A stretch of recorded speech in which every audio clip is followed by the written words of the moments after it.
In this issue of Speak Up, education, the Canadian experience, e-commerce, the party's over, cyber celebrities, let's get virtual, capital punishment, the boys from Benetton, New York, Harlem, USA, London, the nightclub boom.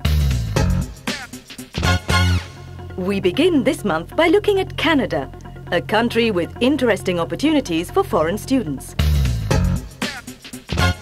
Rodney Briggs is president of CEC, or the Canadian Education Centres Network. He talked to Speak Up about the advantages of studying English in Canada. There are many advantages to studying in Canada. I think the primary advantage is that Canada is a very safe, warm, and welcoming environment for international students. Certainly, our prices are very competitive vis-a-vis the United Kingdom, United States, or Australia. Clearly, Canada has lots of wonderful cosmopolitan cities, but in addition, if you enjoy nature and the great outdoors, Canada has a tremendous amount to offer in that respect. The quality of our education is extremely high right across the board because at the post-secondary level, our institutions are all funded by the government and they're all of a top-notch quality. So any international student who goes to study in Canada will get a terrific education.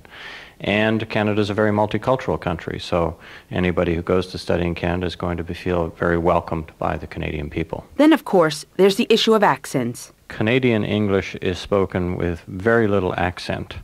And that is a very important thing because if you're an international student and you study your English in Canada, you will be able to make yourself understood in any English-speaking country in the world because there isn't a very heavy accent that comes with it. Whereas obviously in other parts of the world, if you go and study in Britain or Australia or the southern part of the United States, there's a fairly heavy accent and some people have trouble understanding that accent. So I think one of the real great advantages of Canada is obviously we've got terrific experience at teaching English, but because you're learning with an accent that really is very neutral, it makes you capable of communicating in English to anybody, anywhere, at any time. So I think that's a great advantage. In conclusion, we asked him to describe a typical Canadian experience for students to enjoy in their spare time. If you were in Quebec, which is the French-speaking part of the country, the Winter Carnival would be something that you would want to experience and would be a real typical Canadian experience. If you are in Toronto, there are many special events that celebrate the ethnic heritage of Canada where they celebrate all the cultures that have gone to make up the Canadian experience. And so that's something you might do in Toronto. If you're on the West Coast, of course, people like to say that you can go swimming in the morning and skiing in the afternoon, and that's a very typical West Coast experience. So I guess there really isn't one particular thing that you would say, but I think if I had to choose one, it would probably be to go and experience the great outdoors, to go on a canoe trip or to go camping out in the woods. That is a typical and unique Canadian experience. The world of the internet next. Recently, a number of e-commerce companies have gone bankrupt, and this leads us to ask whether the party is over. Internet retailing, fast, efficient, and often entertaining, seem to be the wave of the future. Magazine covers heralded this new form of shopping, with headlines such as The Secrets of Cyber Shopping. Even Time magazine hopped onto the e-commerce bandwagon by naming Jeff Bezos, the founder of Amazon.com, the granddaddy of internet shops, as its Person of the Year 1999. Yet despite such great expectations, the party seems to be over for internet retailing. The balance sheet of many online shops reflects a sad and quite unexpected reality. Online selling often doesn't make economic sense. As reported in the Washington Post, for all its vast potential in selling to online consumers, World Wide Web companies are finding that it is not as simple as setting up a virtual storefront. The website Women.com learned this lesson the hard way. It opened She Gets Dressed, a section devoted to clothing and accessories, in November, only to close it 3 months later. And Amazon.com Inc., Value America Inc., and Beyond.com Corp. were all recently forced to reduce their personnel. Though Amazon.com was considered to be one of the safest bets among electronic retailers, it has disappointed its investors with shares that have dropped more than 40% since December. Even eToys Inc., one of the cleverer e-commerce setups, declared fourth-quarter losses that grew faster than their sales. But perhaps most telling of all, Cybershop.com, an e-commerce pioneer, has, for all intents and purposes, left the internet retail business altogether. Why such dismal results after the initial euphoria? Competition and identity. Many small internet retailers were unable to grow to critical mass in the face of competition from companies like Amazon that could spend extraordinary amounts. As Ellen Park, vice president of Women.com Networks, Inc., pointed out in the Washington Post, a lot of bricks-and-mortar stores are getting serious about the internet, and they have things like warehouses that we don't. For us to sell merchandise directly didn't make sense. Other online shops, like the 6-year-old Cybershop.com, which sold discounted clothing and electronics, had trouble creating an identity with the customer. After trying everything, targeted direct marketing, charitable promotions, clearance sales, free shipping, customer sweepstakes, and even a Pokemon tie-in, Cybershop simply couldn't make it work. So is e-commerce on the way out? Not yet, caution internet analysts. Though announcements of downsizing and acquisition will continue to be rife, the future of e-commerce remains bright for those few companies that have brand name power or real distribution efficiencies. Feku Sisalu is an IT consultant with a London-based web company. He talked to Speak Up's Tristan Ashman, who asked how far we have to go before there is real e-commerce. Well, we're just at the beginning of it, I think, with mobile phones coming out now with email access and stuff like that. We're only just seeing the beginning, and the mobile phones particularly is what people are waiting for. And once that comes through, but there's a new generation of mobile phones in Japan now that have displays where you can surf the internet and everything. If you were to start up your own e-company, what are the dangers of setting up an e-shop? I think the major danger probably is finding the person to set it up for you. Once you've got it set up, you're probably looking at trying to get your name heard from around the place, trying to advertise successfully. You've got to be totally organised and have proper distribution network. And for the moment, you're not going to get much. There's not going to be much business at the moment until things really do start. And that's what people are waiting for. People want to be set up now, ready for when things really do pick up. It's very difficult to understand how companies like Amazon.com are worth a fortune, and yet they're hardly making any money at all. Well, that's all due to the potential in the future for these companies. They've got the infrastructure already, they're prepared for it, and they're ready to make a lot of money. And there are quite a few e-companies who have gone belly up. Quite a few have been merged. Are we going to see quite a lot of changing about until basically just big boys come in? I'm sure there's going to be a lot of times where big boys are going to come in and take people on. We've already seen the AOL merger with Time Warner. That's probably going to be an example of what's going to happen to all the others. You're going to have to be big to survive, and if you're not, you're going to get eaten up. In the wired world of Manhattan, the bike messenger is undergoing a renaissance, thanks to the instant internet delivery service Cosmo.com. The brainchild of Joseph Park, a 27-year-old ex-banker, Cosmo.com is a classic and rare e-commerce success story. Delivering anything and everything, from high-tech DVD players to ultra-thin Trojan condoms, Cosmo.com will have a messenger at your door within an hour of a cyber order. In just 2 years, the company has developed into a national enterprise, with delivery services in Seattle, Boston, Washington, D.C., San Francisco, and shortly Los Angeles and Chicago. In Manhattan alone, there are 300 riders whose speed and discretion riders are instructed not to peek into their deliveries in order not to embarrass the customer, are earning them top salary packages with health benefits and stock options included. So far, Cosmo.com has not gone public. But in January, Amazon.com's founder, Jeff Bezos, purchased 23% of the company for $100 million. Now Cosmo executives are looking to expand their warehouse space and inventory. Still in cyberspace, we visit the weird world of the virtual celebrity. T-Babe claims to be the world's first virtual pop star. In this exclusive, if virtual interview, she tells Speak Up about the type of music that she plays. I sing cybo-funk, which is like an eclectic mix of musical genres like Motown, R&B, and funk from the 20th century, with a T-Babe twist for the 21st century. You know, it's cool. We've tested it in clubs and things, and people really dig it. Where do you come from? I come from a world of virtual existence where anything is possible. What are your role models? Well, I love reading things like Kierkegaard, all that whole existentialist thing. I love Sartre, but hey, I also like reading Vogue and gossip magazines. I think the thing about role models is not that one should model oneself on any particular individual, but learn from them. Informing yourself whatever you're interested in is the most important thing in life. Then you gotta let your own natural character traits come through. My dad used to say, T-babe, listen to learn and learn to listen. I would also say that my parents were just an incredible influence in my life. Do you grow old? Will you still be 18 in 10 years' time? Of course I grow old, but not in the way you'd imagine, not in an aesthetical sense. My looks, if I work hard at them, can be maintained, but my cyber clockwork, for the want of a better word, will take its toll. I guess in layman's terms, I won't be as active in the future unless my cyber chips are modified. But hey, T-Baby's planning to stay around for a long while in both our worlds. Who is your favorite star? Gosh, lots of people. My mom loves Bruce Willis, and so do I, because I've watched so many DVDs of his movies. I like Ben Affleck as an actor.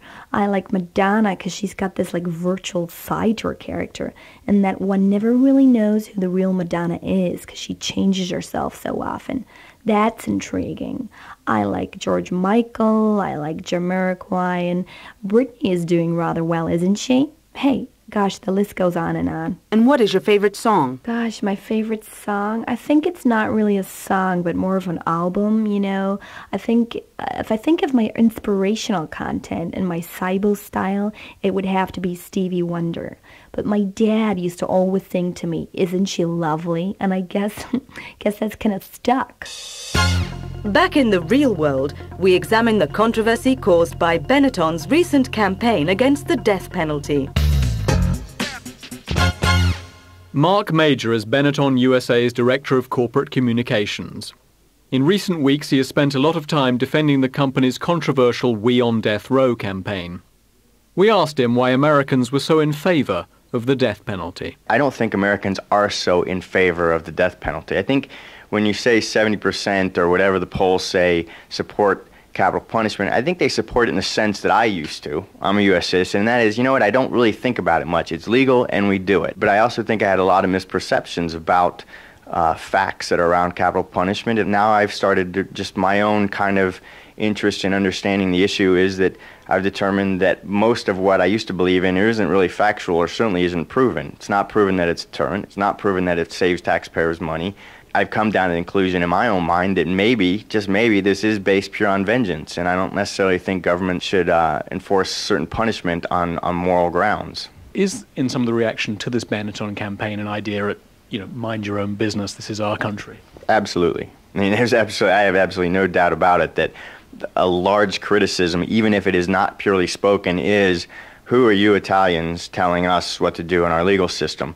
And I think that's a farce. And I think most people around the world that aren't U.S. citizens who are subjected to U.S. policy in their own laws understand that. Americans tend to be very, as they say, I guess, geocentric, and that they're the center of the earth, and their laws and culture and everything else is better than everybody else's. And I think it's good for the U.S. to get a taste of what other people think in the world, even if it is contrary to U.S. culture. Is it true that the Missouri State Attorney General is suing Benetton for subterfuge in their entrance to prisons?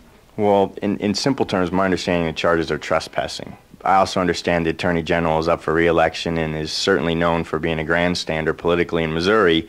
We've actually given him a good opportunity to be a grandstander nationally on this issue. I think the charges are completely false. I think they're completely politically driven. Even if the Attorney General doesn't like what Benetton has to say about death row, I think it's kind of appalling that he's decided to use the legal system and taxpayers' money to try to suppress public discussion about it. The state of Illinois recently declared a moratorium on the death penalty. Do you think American public opinion on death penalty is turning, or is it getting more embedded? I think the more people actually look at the issues around capital punishment, their minds might change. I mean, when Benetton first got out there and we did a campaign on AIDS, I mean, it was during a time when most people in the United States felt like the people that were inflicted with AIDS deserved it.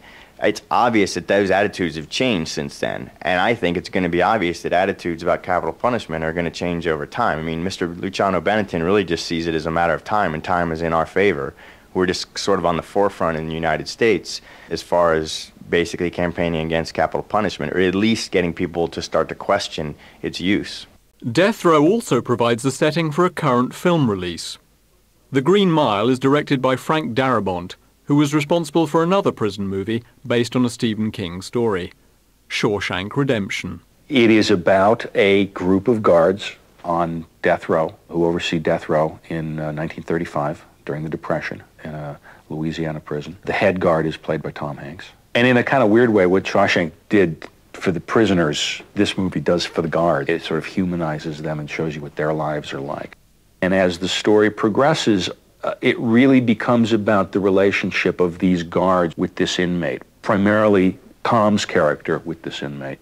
And they realize that there are some very, very strange and very unique things about this man that they really start off very much underestimating who this person is, and they wind up realizing that he's really quite extraordinary. Author Stephen King also gives his view of the story. Well, there's a feeling that in The Green Mile, that the human spirit is alive and well, even under the most difficult circumstances. And I think sometimes the more difficult life becomes, and there can't be a place where life's much more difficult than on death row, the more difficult that life becomes, the more the human spirit has a chance to shine. And certainly there are aspects of this story that are difficult to take because they're so awful, but I think that very background gives some of the foreground where people are trying their best to do their best. It gives it a real sort of clarity and a joyfulness. S-P-E-A-K, everybody wanna say, speak up, S-P-E-A-K, speak up.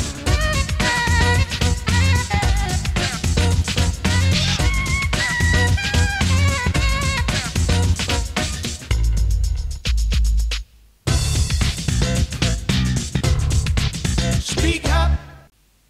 S-P-E-A-K, everybody wanna say, speak up, S-P-E-A-K, speak up.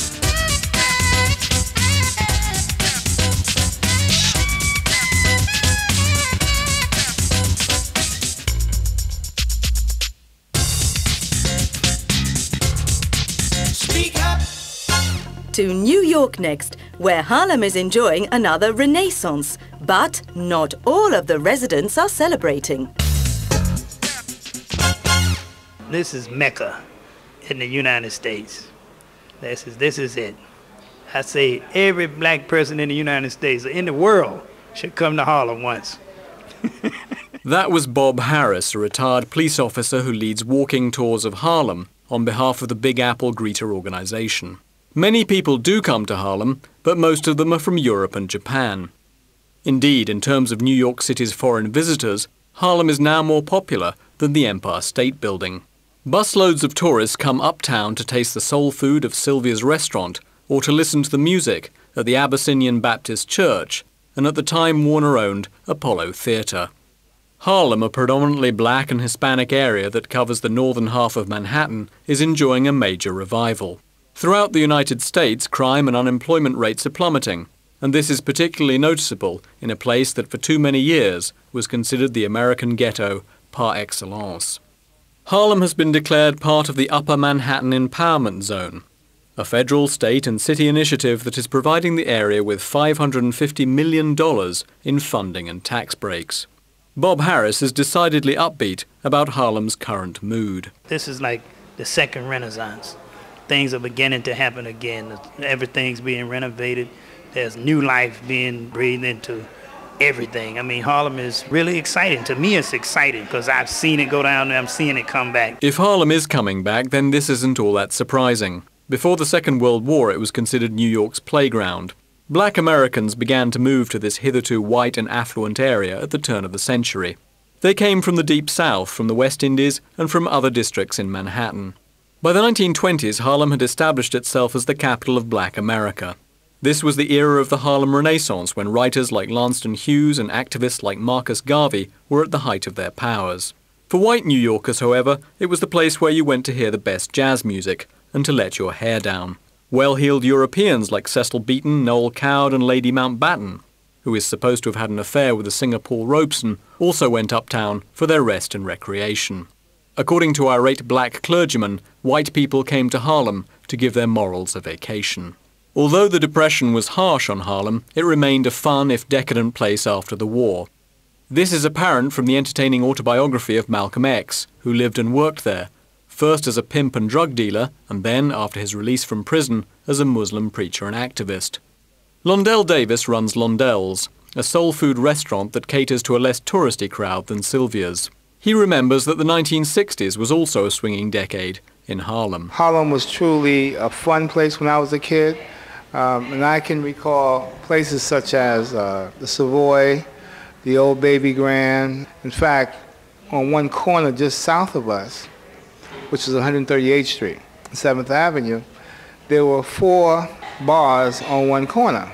The Renaissance Lounge was on the opposite side. Directly across was the Red Rooster, where Adam Powell used to hang out all the time. There was a place called Jocks. So there were all these places on one corner. And people used to like hopscotch or bounce between the places. And everybody did business and everybody made money. When people migrated from the South, they had been told that Harlem was paved with gold. What they referred to was the neon. I mean, Harlem was bright because of all the bars uptown and all the different dance halls and things. And people had fun. The 1960s saw the deaths of black America's 2 main leaders. Malcolm X was assassinated in Harlem at a rally at the Audubon Ballroom on 166th Street, while Martin Luther King was killed in Memphis. In many respects, these events were emblematic of the downfall of America's black capital. The news of King's death was greeted by nationwide riots, and in Harlem as elsewhere, many buildings were destroyed by fire. Their burnt-out shells were left to rot as the community continued to decline, reaching its nadir with the crime and crack epidemics of the late 1980s. The more affluent blacks moved elsewhere, and Harlem became an urban wasteland. Crime is rampant when people don't have jobs. If the economy is good, crime goes down. See, because the people don't have to steal. They don't have to rob and steal. When everybody's working and they have their own money, it's good for everybody. But back in those days, it really got bad. I mean, I've seen cars, people driving through the block, from stoplight to stoplight. Car stop, they turn the car over. Thugs on the street would turn the car over. I mean, it was that bad. And yet Harlem's decline was also to contain the seeds of its rebirth. Property values fell to ridiculously low levels, by Manhattan standards at least, and many real estate investors spotted a bargain. Harlem, with its impressive collection of late 19th century brownstone houses, was a goldmine. A process of gentrification is taking place, although in America this tends to be a euphemism for white people moving in. And after having ignored Harlem for decades, many major retail outlets are opening for business there. If Harlem was a prime market for crack dealers in the 1980s, in the year 2000, it is attractive to purveyors of more legal products, such as brand-name clothes, fast food, and designer coffee. When you walk out of the 125th Street subway station, one of the first things that you'll see is that phenomenon of our times, Starbucks. Businesses are coming into Harlem that they never thought of coming to Harlem before. But once they get here, they're blown out of the ballpark because they realize that this is a money market. They put a store here and all of a sudden it's the best store they got in the country. It grosses more than any other store in the country. That's what happened to Rite Aid, it happened to McDonald's, all these places. They put a business here in Harlem and it outsells any other business anywhere else. The highlight of Harlem's consumer revival is the Harlem U.S.A. shopping mall on 125th Street, which is due to be completed later this year. Yet there are Harlem residents who dislike the project. Michael Henry Adams, for example, is an author and conservationist who is putting the finishing touches to his book, Harlem Lost and Found, A Social and Architectural History. Harlem, USA, to me, is a terrible thing, and although it sounds terrible and horribly politically incorrect these days, at least in the past we had leaders who, if you had to have something so egregious as a Harlem, USA, and have insisted that it be designed by a black architect and built by black construction workers. Here, Skidmore, Owings and Merrill. Imagine it. This large, rich, white firm. Or, just as unlikely to me, here is Old Navy and the Gap and Disney getting a handout from the federal government, some of the richest corporations in the world, when ordinary people in Harlem who are trying to get ahead can't get any funding, can't get any business loans for their own enterprises. Just such a Kafkaesque universe, it seems to me. I don't get it. Yet Michael Henry Adams' main complaint isn't the arrival of brand names so much as the destruction of Harlem's architectural heritage. He actively campaigns to have more Harlem buildings landmarked and therefore saved from the bulldozers, but he gets little support from local church and political leaders. A lot of the politicians and powers that be, who live in Harlem are from small, rural and semi-rural communities in the South. And so they have this skewed perspective of Harlem. They look at the old buildings here as some hand-me-down junk left over from the white people.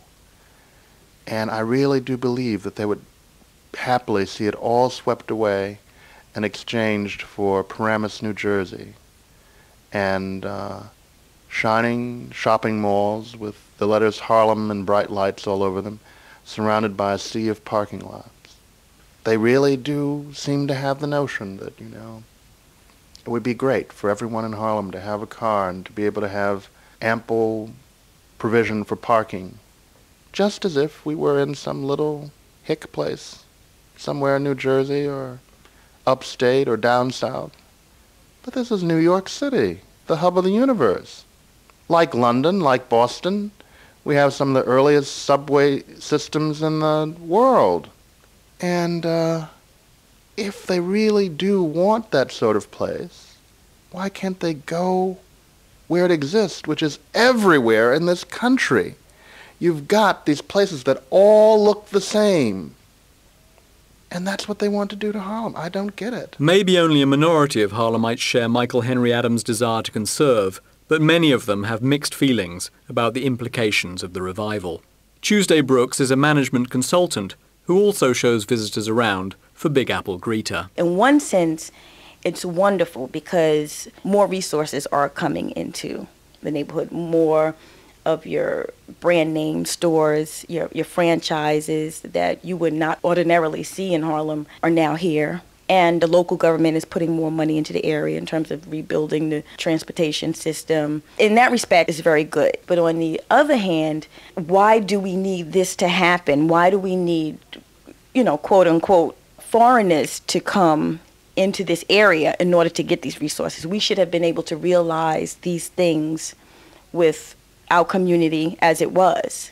And then the other part is a lot of African Americans cannot necessarily afford to buy the property now because it's so expensive, because the real estate value has tripled within the last, decade. That's sad because you have people who have lived here for years and all they can afford to do is rent. And you would think that these people, they should own the property that's here. I hope that a restored and revered Harlem of the future will not have to mean that it will be a largely white Harlem. But if that's what it takes, so be it. Meanwhile, in London, the club scene is booming. London has always prided itself on having some of the best nightclubs in the world, but there's no doubt that during the late 90s, its reputation had begun to get tarnished. The success of northern clubs like the fabled Cream in Liverpool, with its vast 3,500 capacity, or Manchester's Music Box, or even the relatively modest Basics in Leeds, were putting the capital in the shade. But now, thanks to 2 new superclubs and a fresh wave of energy running through the whole dance scene, London is making a comeback. Every Friday and Saturday night, thousands of Londoners make their way across the city to one of the dozens of clubs that offer hours of garage, acid house, drum and bass, techno, trance, or big beat sounds. If they are lucky, they'll be heading to one of the 2 new superclubs that are leading the Renaissance, Home and Fabric. Both are vast, with room for 2,000 ravers. They cost a fortune to build and took years to develop, but it was worth it.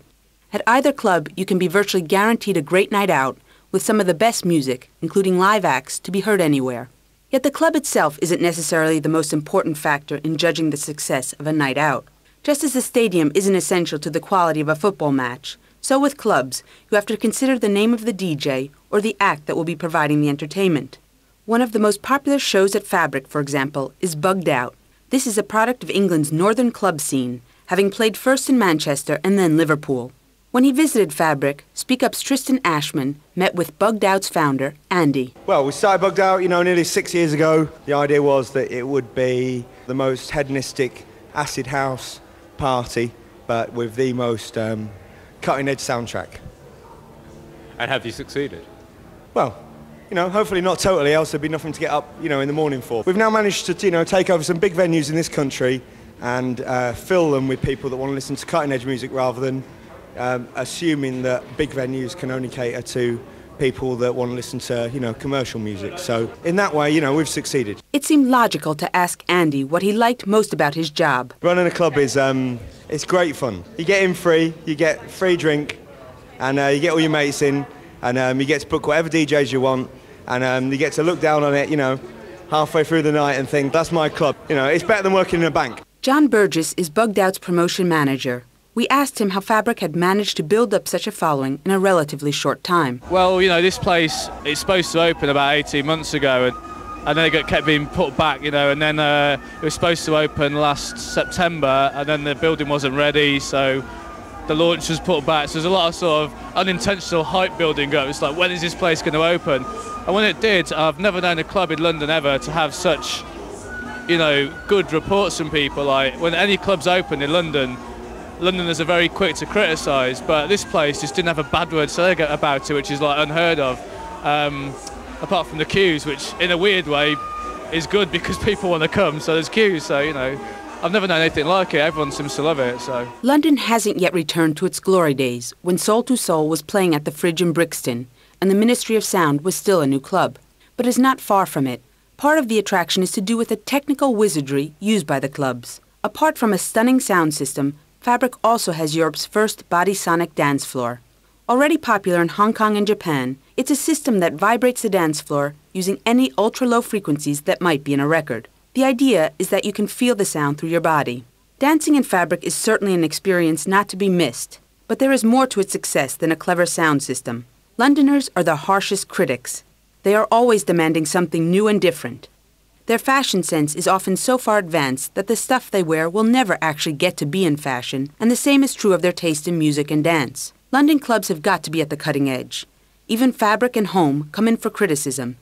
Just like the Ministry of Sound, which now lends its name to a whole range of clothes, accessories, CDs, and a magazine, Fabric and Home are viewed as being too corporate to have credibility. It's the smaller venues, like the Social, 333, and Notting Hill Arts Club, where these clubbers are more likely to feel at home. To test this theory, Tristan Ashman spoke to some of the fun lovers who had come to dance the night away at Fabric. What's the best club in London? Turnmills. Turnmills on a Saturday night. Head Start. Yeah, Head Start. Turnmills. Head Start. Go there. Why? You won't be It's just great. You can just relax. You can dance. You can relax and just don't. People aren't sort of up their own asses or anything like that. There, it's just great. You can just go and relax and dance and talk to loads of people and they don't care. So yeah, it's great. It's the best one. What makes a good London club? Good music. What is good music? More sort of hip hop, drum and bass, breakbeat stuff rather than house and garage. I'm not really into house and garage. Is this your first time at Fabric or? No, it's my second time. It was better the first time. I think this time it's a bit, woo. Yeah, it's all about the music. I mean, I prefer going to, say, a smaller venue and you get a more dedicated crowd, a crowd that are going there for that type of music, whereas here you're going for the name. A lot of people coming down here because they've heard about Fabric. They haven't heard about which DJ's playing or what type of music's playing. They're coming here because Fabric, the name, inverted commas. I mean, I like a couple of places in Brixton, like the Bugs Bar and Dogstar. A little bit more vibe, people that are into that type of music and everything, and you get a bit of vibe from it because people are enjoying themselves for that type of music rather than just enjoying themselves because of the name of the club. Super clubs are good. Places like London, you have a lot of people who don't live here, who are visiting and out for a good time. So this is perfect. Do you know what I mean? It's like a generic club, isn't it, at the end of the day? People come here, some big names will play, it has some decent music, but it's more to do with the image and things like that. So I think that whole underground club scene is not so to the forefront anymore. I think a place like this depends on the drug culture as well, you know? It's like people almost come here, realise they're not having a good time, and maybe have to buy something just to help them out, rather than a place that you go into and you know you're going to have a good time because you are really into that music, and it doesn't matter what you're into, you know, what sort of mood you're in, suddenly the music gets you and you're like, yeah, this is wicked. But, you know, there's other times where, you know, a place like this, you think, you know, you've got to help yourself, you know, and basically buy something to help yourself out. And I think that places like this depend on that.